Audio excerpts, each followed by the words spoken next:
ग्राम पंचायत अधिकारी का पद ज़्यादा बेटर होता है। इसमें कितनी ऊपरी कमाई होती है इसके बारे में भी देखेंगे। आपको कौन सा पद चुनना चाहिए अगर आपको लेखपाल, ग्राम विकास अधिकारी और ग्राम पंचायत अधिकारी के बीच में आपको दिया जाए, कौन सा पद आपको सही रहेगा उसके बारे में भी देखेंगे। वेतन की बात कर लेते हैं। देखिए, स्वागत है आपका गुरुकुल जॉब न्यूज़ में। आज हम देखने वाले हैं ग्राम विकास अधिकारी और ग्राम पंचायत अधिकारी में क्या मुख्य अंतर होता है, क्योंकि आपको बहुत कन्फ्यूजन बना रहता है इन दोनों पोस्टों को लेके। तो हम बिल्कुल डिटेल के अंदर इसको डिस्कस करेंगे। इसके अलावा हम आपको बताएंगे कि इनमें कौन ज़्यादा बेटर होता है, कि ग्राम विकास अधिकारी का पद ज़्यादा बेटर होता है कि ग्राम पंचायत अधिकारी का पद ज़्यादा बेटर होता है। इसमें कितनी ऊपरी कमाई होती है इसके बारे में भी देखेंगे। आपको कौन सा पद चुनना चाहिए अगर आपको लेखपाल, ग्राम विकास अधिकारी और ग्राम पंचायत अधिकारी के बीच में आपको दिया जाए, कौन सा पद आपको सही रहेगा उसके बारे में भी देखेंगे। चलिए एक एक करके डिस्कस कर लेते हैं। देखिए, इस कॉलम में मैंने ग्राम विकास अधिकारी के बारे में बता रखा है और इस कॉलम में मैंने ग्राम पंचायत अधिकारी के बारे में बता रखा है। तो देखिए सर, सबसे पहला जो डिफरेंस होता है वो नाम को लेकर ही होता है। जो ग्राम विकास अधिकारी को हम विकास सचिव भी बोलते हैं और गांव की भाषा में सेक्रेटरी भी लोग बोल देते हैं, और इसका जो इंग्लिश का फुल फॉर्म है वो है विलेज डेवलपमेंट ऑफिसर। ग्राम पंचायत अधिकारी को बीपीओ बोलते हैं, विलेज पंचायत ऑफिसर। इसको पंचायत सचिव बोलते हैं और इनको भी सेक्रेटरी बोल देते हैं। जो गांव का जो प्रधान होते हैं उनको जो सेक्रेटरी होते हैं मेन यही होते हैं, पंचायत सचिव। लेकिन पंचायत सचिव की कमी के कारण विकास सचिव को ही सेक्रेटरी बना दिया जाता है कई जगह।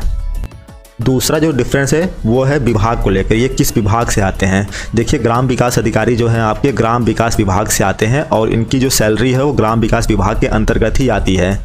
और जो ग्राम पंचायत अधिकारी होते हैं उनका जो विभाग होता है, डिपार्टमेंट होता है, वो पंचायती राज विभाग के अधिकारी होते हैं। ये पंचायती राज विभाग के सबसे छोटे अधिकारी ये होते हैं और इनकी जो सैलरी होती है वो पंचायती राज विभाग के थ्रू ही आती है। अगला डिफरेंस है इनकी पोस्टिंग को लेकर। देखिए, पोस्टिंग जो है इनकी ग्राम स्तर पे होती है, ग्राम विकास अधिकारी की, और इनकी पंचायत स्तर पे इनकी पोस्टिंग होती है। ग्राम विकास अधिकारी का जो जिला का सबसे बड़ा अधिकारी होता है वो होता है डीडीओ, डिस्ट्रिक्ट डेवलपमेंट ऑफिसर, जिसको हिंदी में बोलते हैं जिला विकास अधिकारी। ये जिला का सबसे बड़ा अधिकारी होता है। उसी तरह से ग्राम पंचायत अधिकारी का जो सबसे बड़ा अधिकारी होता है उसको बोलते हैं डीपीआरओ। इसको बोलते हैं डीपीआरओ, डिस्ट्रिक्ट पंचायत राज ऑफिसर करके इसका नाम होता है। हिंदी में जिला पंचायत राज अधिकारी। वेतन की बात कर लेते हैं। देखिए, वेतन दोनों का सेम होता है क्योंकि दोनों का ग्रेड पे सेम होता है। तो वेतन की बात कर लेते हैं। ये 2023 का डेटा है और 7th CPC की मैं बात कर रहा हूँ यहाँ पे। देखिए, ग्रेड पे जो होता है वो 2000 होता है। मूल वेतन जो 2000 पे बनता है वो बनता है 21,700 रुपया। उसके बाद जो DA बनता है, DA को बोलते हैं महंगाई भत्ता, डियरेंस अलाउंस। ये होता है 38% बेसिक पे का, यानी कि मूल वेतन का 21,700 का 38% निकालेंगे तो आपको मिलेगा 8,246 रुपया। HRA मतलब होता है हाउस रेंट अलाउंस, क्योंकि गांव में आपको रहने को मिलता है तो इसमें बहुत ज़्यादा भत्ता नहीं दिया जाता है। 1500 रुपये, पहले तो 800 रुपये दिया जाता था लेकिन अब 1500 रुपये दिया जाता है इसमें। तो आपको 1500 रुपये घर के लिए भत्ता मिलता है, रहने के लिए। आप इन तीनों को जोड़ेंगे तो आपको ग्रॉस सैलरी मिल जाएगी, वो मिलेगी 31,446 रुपया। इसमें कुछ कटौतियाँ होती हैं जिसको न्यू पेंशन स्कीम के तहत काटा जाता है, और ये होता है 10% बेसिक पे यानी कि मूल वेतन और DA का, महंगाई भत्ता का। तो ये काटेंगे तो आपको कट जाएगा 2994 रुपये कट जाएगा। तो आपकी जो नेट सैलरी बनती है इसमें वो 31,446 रुपये। तो आपका ग्रॉस सैलरी है, इसमें से NPS घटा दीजिए तो आपको नेट सैलरी मिल जाएगी 28,452 रुपये, यानी कि 28,000 के आसपास आपकी नेट सैलरी बनती है। और यही सैलरी ग्राम पंचायत अधिकारी के भी बनती है, बिल्कुल सेम सैलरी है ये। प्रमोशन की बात कर लिया जाए तो देखिए, ग्राम विकास अधिकारी जो BDO का पोस्ट है उसका जो प्रमोशन होता है वो होता है ADO के पोस्ट पे, असिस्टेंट डेवलपमेंट ऑफिसर, सहायक विकास अधिकारी के पोस्ट पे होता है इसका प्रमोशन। इस 7 से 8 साल लग जाते हैं इसके प्रमोशन होने में, और कई बार तो ये बहुत ज़्यादा टाइम लग जाता है। और जहाँ तक मैक्सिमम को देखा गया है कि वो BDO के पद से ही रिटायर हो जाते हैं। बहुत अच्छा आपका ट्रैक रिकॉर्ड रहेगा तो आपका प्रमोशन ADO के पद पर हो जाएगा। ADO से आप BDO के पद पर भी प्रमोशन पा सकते हैं, लेकिन ये बहुत रेयर केस में होता है। ब्लॉक डेवलपमेंट ऑफिसर के पद पर खंड विकास अधिकारी, और ये ब्लॉक लेवल का सबसे बड़ा अधिकारी होता है। देखिए, ग्राम पंचायत अधिकारी का भी प्रमोशन बिल्कुल सेम है, जिसको हम लोग BPO बोलते हैं, ग्राम विलेज पंचायत ऑफिसर। इनका भी जो पोस्टिंग होगी, जो प्रमोशन होगा वो ADO के पद पे होगा, उसके बाद BDO के पद पे हो जाएगा, सहायक विकास अधिकारी और खंड विकास अधिकारी के पोस्ट पे। अभी तक अगर आपको डिफरेंस नहीं समझ में आ रहा होगा तो यहाँ पे आपको डिफरेंस समझ में आ जाएगा। देखिए कार्य को लेकर आपको दोनों के कार्य अलग अलग हैं, यहाँ पे आपको डिफरेंस समझ में आ जाएगा। देखिए जो ग्राम विकास अधिकारी है इनका मेन काम जो होता है कृषि संबंधित कार्य होता है और उनकी योजना को क्रियान्वित करना होता है। सिंचाई संबंधित योजना होता है, जितनी भी पेंशन योजना होती है, वृद्धा पेंशन योजना आपने सुना होगा, विधवा पेंशन योजना सुना होगा, ये सारे के सारे ग्राम विकास अधिकारी के काम होते हैं। इसके अलावा जन कल्याण योजना, जैसे आपने सुना होगा कंबल वितरण योजना, ये सारे काम ग्राम विकास अधिकारी के होते हैं। इसके अलावा आवास योजना जो भी आती है वो ग्राम विकास अधिकारी के थ्रू ही आती है। तो कहने का मतलब जो ग्राम, क्योंकि ये ग्राम विभाग का अधिकारी होता है तो ग्राम विभाग की योजना को क्रियान्वित करना इसका काम होता है। दूसरा है ग्राम पंचायत अधिकारी। देखिए इसका काम जो है बेसिकली सड़क का निर्माण करना, जो खड़ंजा गांव में होता है, आरसीसी रोड होता है उसका निर्माण करवाना, नाली का निर्माण करवाना, उसकी मरम्मत करवाना, जो पंचायत घर होते हैं उसकी मरम्मत करवाना, और जो मनरेगा होता है उसका काम करवाना मनरेगा के थ्रू, और जो राशन कार्ड में लोगों का राशन कार्ड बनवाना और उनका नाम जुड़वाना, ये ग्राम पंचायत अधिकारी का काम होता है, क्योंकि ये पंचायती राज विभाग की जो योजना होती है उसको क्रियान्वित करता है।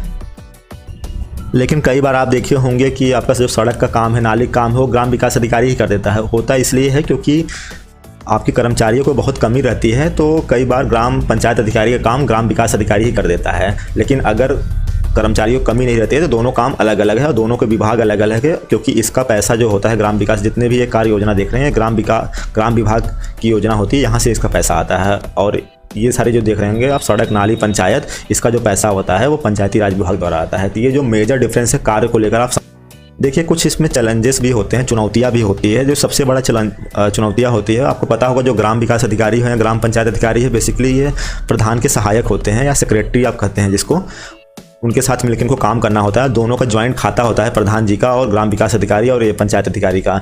तो इससे क्या होता है कि जो भी पैसा निकालना होता है तो ये दोनों के साइन से निकलता है। तो इसकी वजह से प्रधान का बहुत पॉलिटिकल प्रेशर रहता है इसके ऊपर, और इसके ऊपर जो अधिकारी होते हैं उनका भी प्रेशर होता है। ये चुनौतियाँ होती है, दोनों के केस में चुनौतियाँ लगभग। ऊपरी कमाई की बात कर लेते हैं। हालांकि मेरे को ये नहीं बात करनी चाहिए, मैं इसको प्रमोट नहीं कर रहा हूँ, लेकिन जो रियलिटी है मैं आपको बता रहा हूँ कि ऊपरी कमाई दोनों के अंदर बहुत ज़्यादा है, ग्राम विकास अधिकारी और ग्राम पंचायत अधिकारी। क्योंकि इसमें आपको पता है प्रधान जी के साथ मिलकर लोग इसमें बहुत ज़्यादा दलाली करते हैं और ऊपरी कमाई काफ़ी कमा लेते हैं। और यहाँ तक लोग ये बताते हैं कि इनको सैलरी निकालने की ज़रूरत ही नहीं पड़ती है, ऊपरी कमाई से इनका काम हो जाता है। लेकिन आप जब भी ये ग्राम विकास अधिकारी या ग्राम पंचायत अधिकारी के पोस्ट पर चयनित होते हैं तो आप इन सब चीज़ों से दूर रहिएगा ताकि समाज का भला हो सके। योग्यता की बात कर लेते हैं कि क्या आपको एलिजिबिलिटी क्राइटेरिया चाहिए। देखिए आपको बहुत ज़्यादा एलिजिबिलिटी क्राइटेरिया इसमें नहीं मांगता है। 12th पास ये जॉब होती है, उसके साथ साथ आपको CCC या उसके समकक्ष कोई भी डिग्री होनी चाहिए, तो आप इसमें योग्य हैं। अगर आपने CCC नहीं किया तो आप CCC कर लीजिए, क्योंकि आपको उसमें CCC मांगा जाता है। पिछले वैकेंसी 2018 में आई थी तो उसमें मांगा गया था। आने वाले दिनों में CCC मांग होगा कि नहीं होगा वो नोटिफिकेशन में पता चलेगा, लेकिन आप इसको CCC करके रखिए, दोनों की योग्यता सेम है। एग्ज़ाम पैटर्न की बात कर लेते हैं। देखिए एग्ज़ाम पैटर्न का मैं बात कर रहा हूँ, जो नया वाला एग्ज़ाम पैटर्न है वो UPSSC द्वारा आपको पहले ये एग्ज़ाम को कंडक्ट कराया जाएगा और आपको पेट का एग्ज़ाम देना पड़ेगा। आपको पहले पेट का एग्ज़ाम देने के बाद आपको, अगर आप उसमें क्वालिफाई करते हैं और कोई वैकेंसी आती है तो उसमें शॉर्ट लिस्टेड होते हैं, तब आपको बुलाया जाएगा। और इसमें जो पिछले वैकेंसी हुई थी उसके आधार पे मैं बता रहा हूँ कि आपको 150 क्वेश्चन देखने को मिले थे, जिसमें हिंदी के 50 क्वेश्चन थे, GK के 50 क्वेश्चन थे और रीजनिंग के 50 क्वेश्चन थे। इसमें मैथ नहीं आती है। 150 क्वेश्चन टोटल थे, हर क्वेश्चन 2 नंबर का होता है, इसलिए जो टोटल नंबर हो जाता है इसमें 300 नंबर का होता है। लेकिन नेगेटिव मार्किंग बहुत ही तगड़ी होती है, 1/2 की नेगेटिव मार्किंग होती है। और इसमें आपका जो एग्ज़ाम पैटर्न है ग्राम पंचायत अधिकारी का वो भी बिल्कुल यही होता है, एकदम सेम होता है, क्योंकि दोनों एग्ज़ाम एक ही साथ कंडक्ट कराए जाते हैं। आपको पोस्ट प्रेफरेंस भरनी होती है। कैसे भरेंगे पोस्ट प्रेफरेंस, आइए देख लेते हैं उसको भी। देखिए मैंने यहाँ पे बताया है कि ग्राम विकास अधिकारी और ग्राम पंचायत अधिकारी में कौन सा ज़्यादा बेटर है, कौन सा आपको चुनना चाहिए, क्योंकि आप दोनों तो जॉब नहीं करेंगे, एक ही करेंगे। तो मेरे एक्सपीरियंस के हिसाब से और मैंने जो लोगों से बात की है, आपको ग्राम पंचायत अधिकारी का काम को प्रेफरेंस देना चाहिए। हालांकि दोनों पोस्ट बहुत अच्छे हैं, लेकिन ग्राम पंचायत अधिकारी में आपका जो प्रमोशन का चांसेस है बहुत अच्छा होता है और इसमें आपका हेडेक भी थोड़ा सा कम होता है इन कंपेरिजन टू ग्राम विकास अधिकारी के। अगला सवाल जैसे आपका आता है कि लेखपाल बढ़िया हैं कि जो आपका ग्राम विकास अधिकारी है या ग्राम पंचायत अधिकारी, इन तीनों में कौन सा बेटर है। तो देखिए अलग अलग बात है। अगर आप पढ़ाई के दृष्टिकोण से देख रहे हैं कि आपको पढ़ाई में किस में ज़्यादा टाइम मिलेगा, तो आप बिल्कुल लेखपाल की तरफ जाइएगा, क्योंकि लेखपाल में आपको पढ़ाई में बहुत ज़्यादा टाइम मिलता है। आपको संडे छुट्टी मिलेगी और बीच बीच में भी पब्लिक हॉलीडे मिलता ही रहता है, और इसमें काम का वर्कलोड इतना नहीं होता है जितना ग्राम विकास अधिकारी और ग्राम पंचायत अधिकारी में होता है। तो पढ़ाई के दृष्टिकोण में अगर आप देखेंगे तो आप लेखपाल को जरूर प्रेफर करिएगा। हालांकि इसमें ऊपरी कमाई तो नहीं है, अगर जो ऊपरी कमाई को सोच के जा रहे हैं तो आपके लिए तो ग्राम विकास अधिकारी और ग्राम पंचायत अधिकारी ही है, लेकिन ऊपरी कमाई को आप मत देखिए, क्योंकि आप लंबे समय तक नहीं चल सकते, जेल के सलाखों के पीछे पहुंच जाएंगे अगर आप ऊपरी कमाई के पीछे बारे में बहुत ज़्यादा सोचेंगे।